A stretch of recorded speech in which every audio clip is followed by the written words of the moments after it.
حضرات سے درخواست ہے۔ آج کی جو گفتگو ہوئی ہے نعت کے حوالے سے ہوئی ہے، اور نعت کی صنف ایسی صنف ہے کہ اس میں بہت بڑے بڑے نام شامل ہیں، اور جو بھی شاعر ہیں وہ مسلمان شاعر ہیں یا نان مسلم شاعر ہیں یا جو ہے وہ ترقی پسند ہیں یا رجت پسند ہیں، میں سمجھتا ہوں کہ ان سب نے اپنا اپنا حصہ کچھ نہ کچھ ضرور ڈالا۔ جو بات اس کو شروع کرتے ہیں کہ یہ نعت دراصل جو ہے وہ قصیدے سے برآمد ہوئی ہے۔ عرب میں کیونکہ قصائد لکھنے کا رواج تھا اور قصیدہ لکھا جاتا تھا، اور اس میں شخصیت کی جس کے بھی قصیدہ لکھا جا رہا ہے اس کے اوصاف حمیدہ بھی بیان ہوتے تھے، اس کا عمل جو زندگی میں ہے وہ بھی سامنے آتا تھا، اور اس کے وہ جو قبیلے کا ٹرائب کا جو اختصاص تھا وہ بھی اس میں قصیدے میں شامل ہوتا تھا۔ تو جب نبی کریم صلی اللہ علیہ وسلم کی آمد ہوئی ہے تو سب سے پہلے جو نعت لکھی گئی ہے وہ حضرت عبد المطلب نے اس قصیدے کے چند اشعار کہے ہیں، تو انہوں نے وہ، اور پھر اس کے بعد جو ہے وہ جب آپ کی پیدائش ہوتی ہے یا آپ کا ظہور ہوتا ہے تو حضرت آمنہ کے اشعار بھی ہمیں تاریخ کی کتابوں میں ملتے ہیں کہ جو انہوں نے 3-4 تو میری نظر سے گزرے ہیں، لیکن طبقات ابن سعد ایک ایسی کتاب ہے کہ جس میں اوائل جو قصیدہ کہا گیا اور جس میں نعتیہ اشعار آئے پیغمبر صلی اللہ علیہ وسلم کے حوالے سے ہم اس کو دیکھتے ہیں تو اس میں شامل ہے۔ حضور اکرم صلی اللہ علیہ وسلم کے چچا حضرت ابو طالب جنہوں نے پرورش کیا، ان کا تو قصیدہ بہت مشہور ہے، اور اس کے 92 یا 96 جو اشعار ہیں وہ اب شائع ہو چکے ہیں اور کتاب میں موجود ہیں، اور وہ پرنٹ بھی ہو چکے ہیں اور مختلف کتابوں میں پائے جاتے ہیں۔ وہ سارے کے سارے اشعار جو ہے نبی کریم صلی اللہ علیہ وسلم کی سراپا کے حوالے سے ہے، اور وہ جو دین ابراہیمی کا ایک پرانا وہ تھا کہ بھئی ایک انتظار کیا جا رہا ہے، مطلب یہودی بھی کر رہے تھے، اس لیے یثرب یہ جگہ تھی، مدینہ کا نام پہلے یثرب تھا کہ کچھ یہودی وہاں یثرب میں آ چکے تھے کہ انہیں یہ خبر تھی کہ ان پہاڑیوں سے آخری نبی نے آنا ہے، تو اس کے انتظار میں وہ وہاں بھی موجود تھے، یہودی بھی تھے۔ تو اسی طرح دین ابراہیمی میں حضرت ابو طالب اور حضرت عبد المطلب اور اس سے پہلے ہاشم یہ کہہ چکے تھے کہ ہمارے اس میں ہی سلسلے میں آخری نبی نے آنا ہے، تو وہ جو ہے وہ اشعار ہمارے پاس موجود ہے۔ پھر نبی کریم صلی اللہ علیہ وسلم کی 3 پھوپھی ہیں، عربی اور عاتقہ اور صفیہ، اور ان میں سے صفیہ غالباً حضرت زبیر بن عوام کی والدہ بھی ہیں، اور وہ بھی، ان تینوں نے بھی نعتیہ اشعار کہے ہیں۔ وہ جو عرب کی روایت تھی قصیدہ لکھنے کی، اس قصیدے میں یہ اشعار ہمیں ملتے ہیں۔ پھر ہم دیکھتے ہیں کہ کعب بن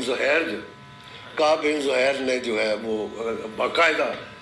مسلمان ہونے کے بعد نبی کریم صلی اللہ علیہ وسلم کے حوالے سے قصیدہ لکھا۔ وہ بھی ایک بڑا انٹرسٹنگ مومنٹ ہے کہ وہ پہلے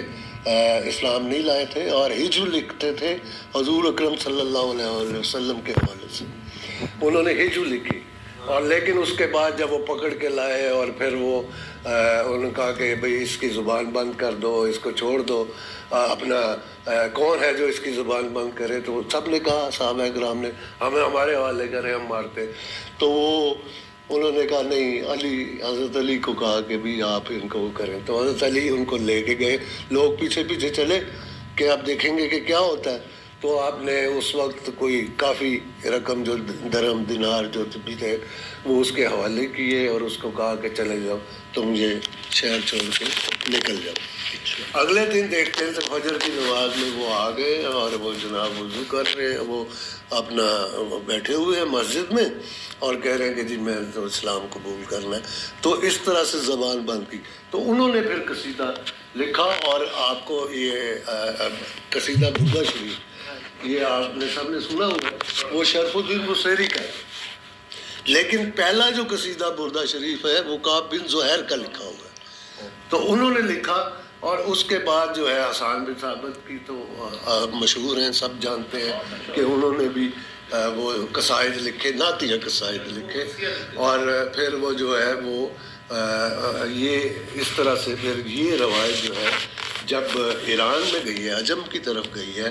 تو وہاں پھر اس میں کلچر بھی شامل ہوا ہے، کیونکہ وہ کچھ ان میں لوگ تھے جو سن کے ایمان لائے ہوئے تھے، کچھ وہ تھے جنہوں نے جو صحابہ کرام میں بھی شامل تھے، کچھ وہ تھے کہ جو صحابہ کرام کی شخصیت سے انسپائر ہوئے تھے، اور انہوں نے پھر وہاں جو عجم کا ایک قدیم کلچر تھا اس حوالے سے وہ چیزیں قصائد میں آنی شروع ہوئی، اور نعت کی ایک مثنوی کی شکل میں یا اس کی وہ جو اس کی جو فارم ہے وہ تبدیل بھی ہوئی، اور وہ اس میں آپ دیکھیں سعدی ہیں، جامی ہیں، رومی ہیں، اور اس کے علاوہ جو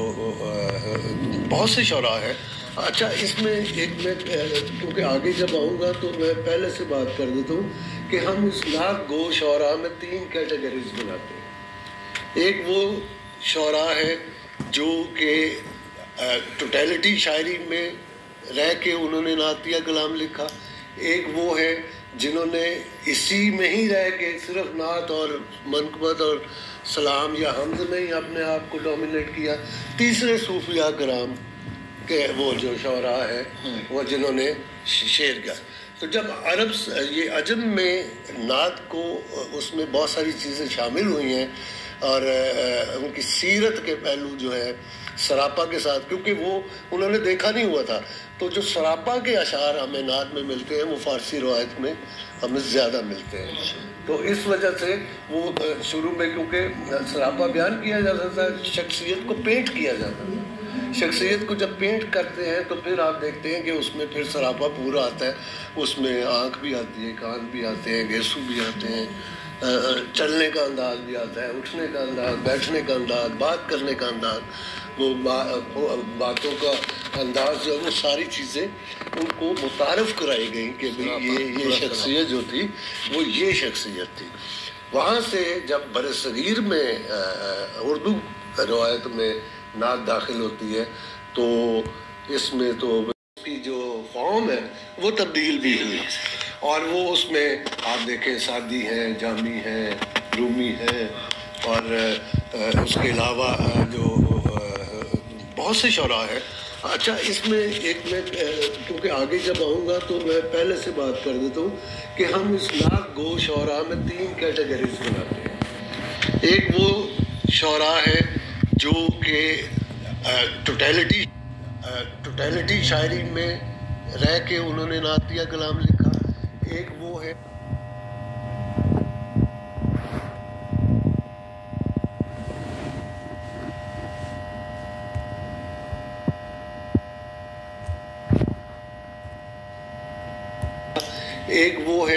جنہوں نے اسی میں ہی رہ کے صرف نعت اور منقبت اور سلام یا حمد میں ہی اپنے آپ کو ڈومینیٹ کیا، تیسرے صوفیاء کرام کہ وہ جو شعراء ہے وہ جنہوں نے شعر کیا۔ تو جب یہ عجم میں نعت کو اس میں بہت ساری چیزیں شامل ہوئی ہیں، اور ان کی سیرت کے پہلو جو ہے سراپا کے ساتھ، کیونکہ وہ انہوں نے دیکھا نہیں ہوا تھا، تو جو سراپا کے اشعار ہمیں نعت میں ملتے ہیں وہ فارسی روایت میں ہمیں زیادہ ملتے ہیں، تو اس وجہ سے وہ شروع میں کیونکہ سراپا بیان کیا جاتا تھا، شخصیت کو پینٹ کیا جاتا تھا، شخصیت کو جب پینٹ کرتے ہیں تو پھر آپ دیکھتے ہیں کہ اس میں پھر سراپا پورا آتا ہے، اس میں آنکھ بھی آتی ہے، کان بھی آتے ہیں، گھیسو بھی آتے ہیں،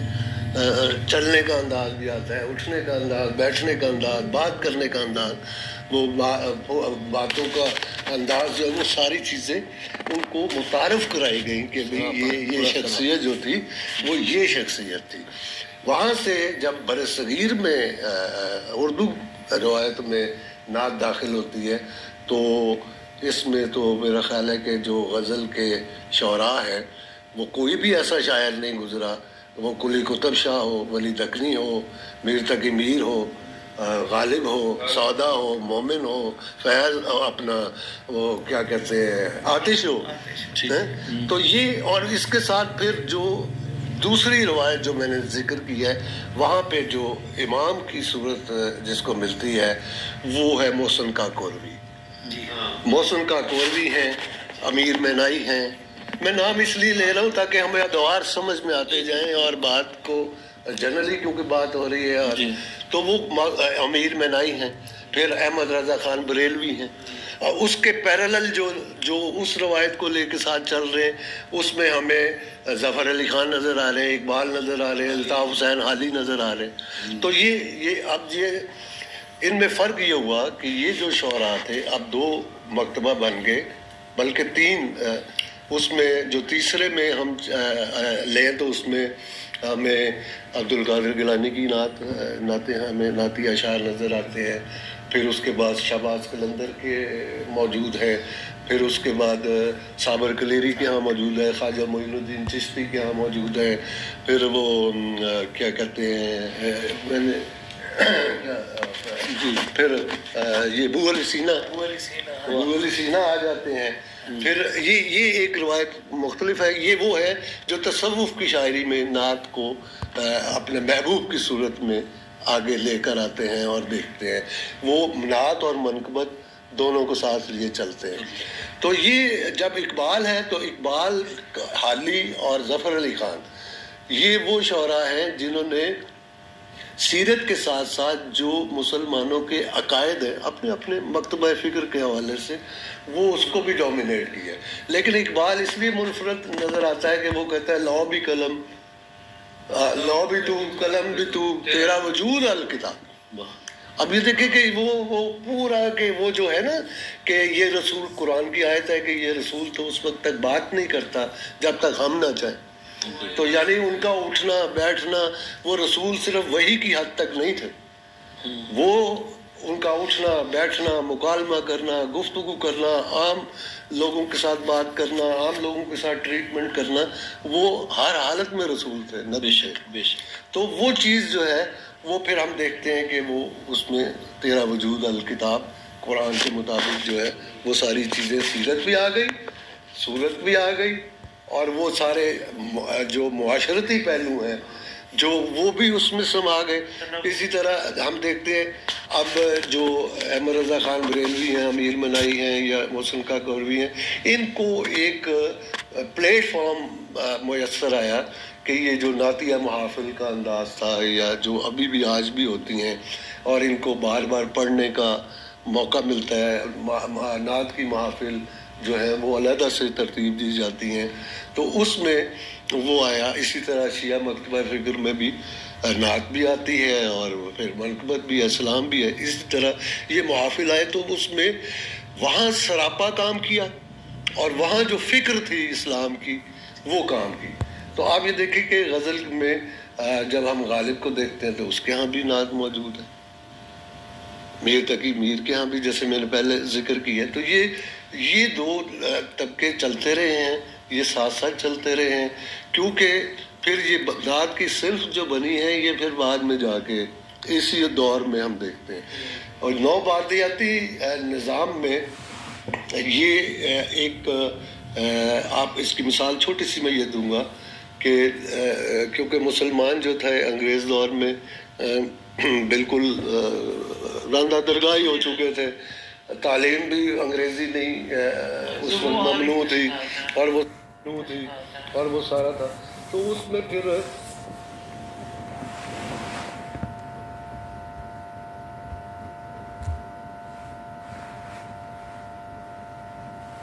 حوالے سے ہم یہ سمجھتے ہیں کہ نعت کا جو مختلف جو ادوار گزرے ہیں اس میں ارتقائی منزلیں آئی ہیں. پھر باقاعدہ صنف بن گئی اور باقاعدہ صنف میں پھر بڑے بڑے نعت گو شعراء آئے ہیں, جس میں ہم دیکھتے ہیں کہ اردو غزل کے کوئی ہی ایسا شاعر ہوگا جس نے نعت نہ کہی ہو, جس نے منقبت نہ کہی ہو, سلام نہ کہا ہو, قطع نظر اس کے کہ اس کا تعلق جو ہے وہ کس مکتبہ فکر سے ہے. اچھا, اس میں پھر یہ دیکھیں کہ ساتھ ساتھ پیرالل پھر غیر مسلم شعراء بھی آتے. غیر مسلم شعراء جو ہیں وہ بھی نعت کہتے ہیں, صرف مسلمان کا محمد پہ اجارہ تو نہیں.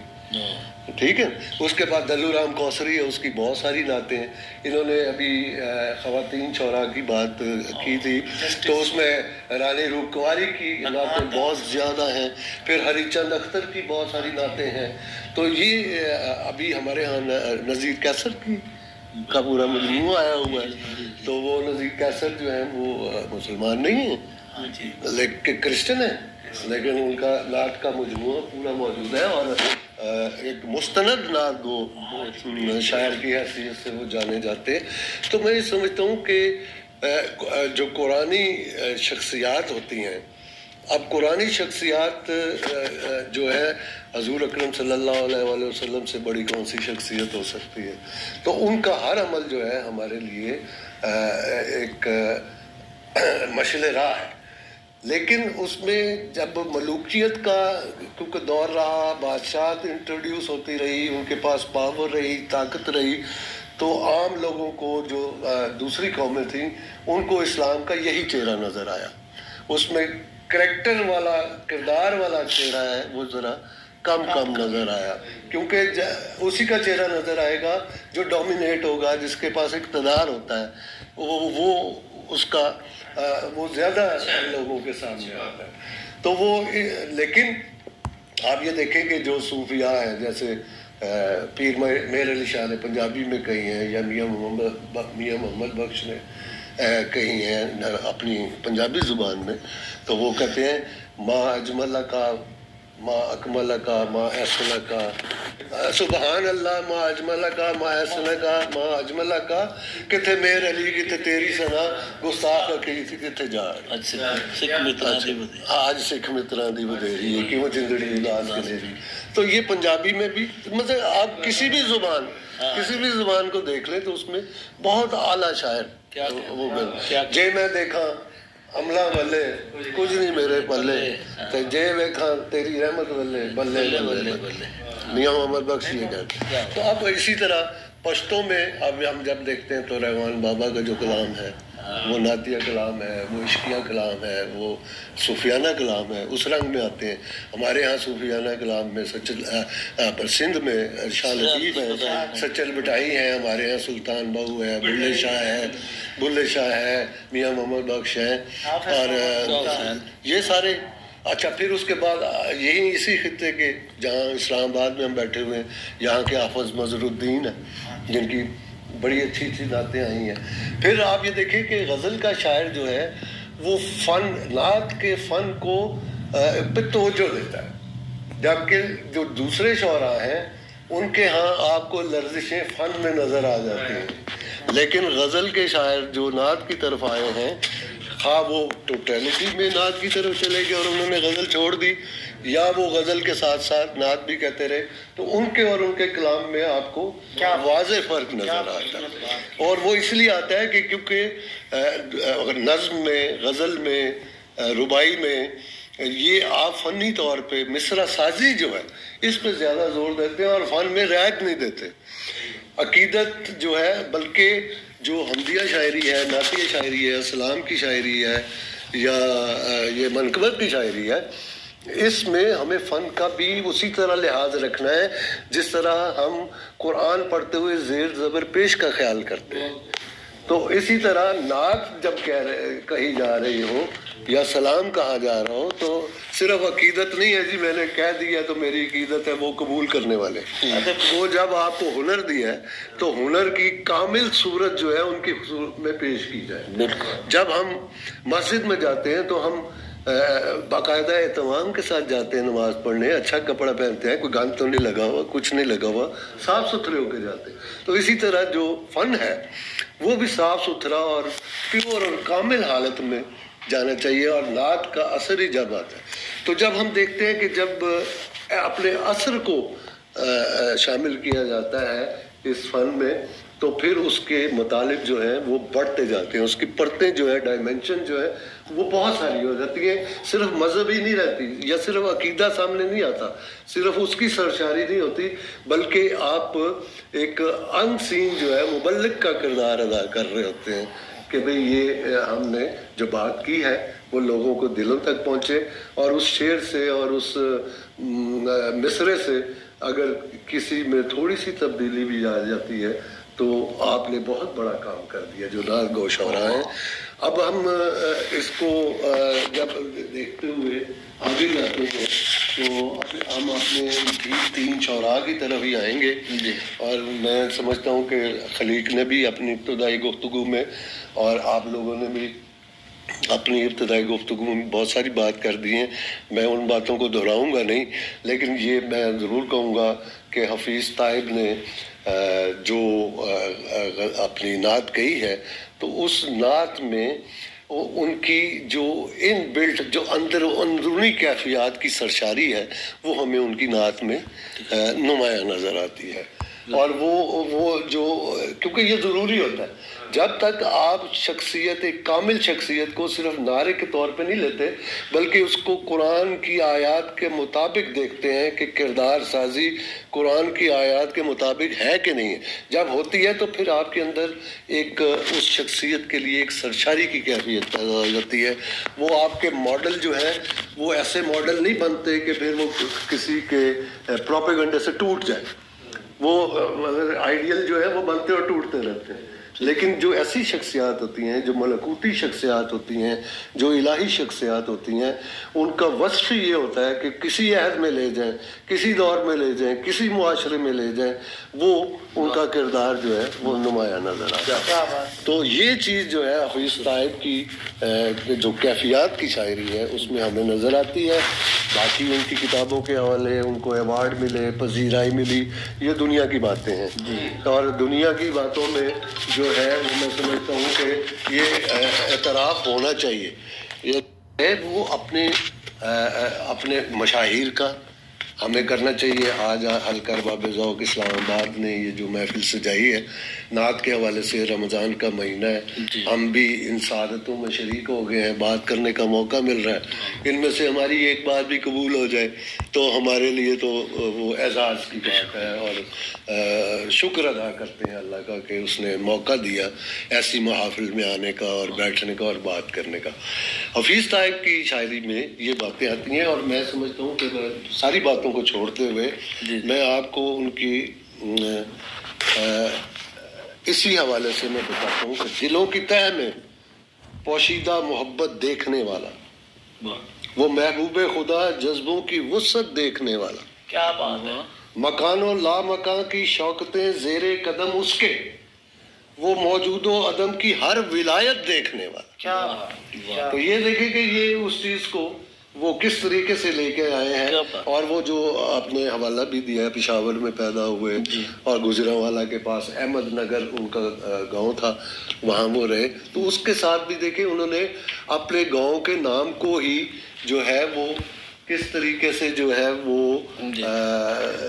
نعت میں ہی سمیٹ لیا۔ اور زبانوں کا کیسا امتزاج ہے کہ عربی، فارسی، پنجابی، عربی،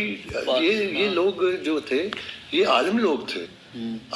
تھے، اور جو انہوں نے عربی بھی پڑھی، فارسی بھی پڑھی، اور دیکھیں کوئی بھی شاعر ہو نا، کسی بھی زبان کا شاعر ہو، اور وہ اپنا اگر شعر کہتا ہے تو اس کا مطالعہ تو ہونا چاہیے نا، اس کو مختلف علوم پہ دسترس ہوتی ہے، اور وہ جو دسترس ہے وہ اس دسترس کا ہونا جو ہے اس کے فن کو نکھارتا ہے، مختلف چیزوں کا مطالعہ کیا ہو تو اس کے فن کو نکھارتا ہے۔ تو میں سمجھتا ہوں کہ حفیظ طیب کی یہ میں ایک